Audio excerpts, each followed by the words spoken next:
that at one point a number of years ago, employers bargained to pay on behalf of their employees. And that's a decision that each PERS employer has to make individually. The policy set by the legislature is that either employees or the employer can pay that 6% IAP contribution. Through bargaining over the last few years, the state has moved away from picking up that contribution and instead has moved toward having the vast majority of our state employees pay their IAP contribution. Oh, so that's already in effect then? It was bargained through a number of contracts, so those contracts have been signed. The change to those employees paying the contribution themselves has not gone into effect yet for all employees, but we have signed contracts to move in that direction, yes. Okay. All right.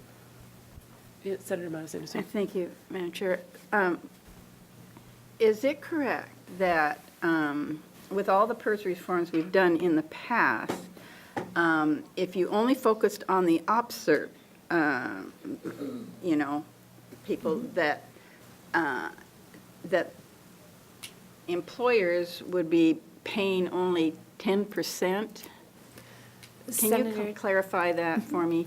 Chair Taylor, Senator Monnes Anderson, if I am remembering the numbers correctly, and I unfortunately didn't put the slide in this presentation, the cost associated with the OPSERP program right now is about 9.5% of payroll, as opposed to the much higher rates that employers are paying. That's actually one of the reasons that as the governor looked at next steps to take and convened the PERS UAL task force, we were focused on how we could pay down the UAL, because the UAL, especially that portion of the UAL associated with Tier 1 and Tier 2 retirees, is what's really driving a lot of the costs right now. So you're right, that 10% number is correct. OPSERP costs would be under 10%.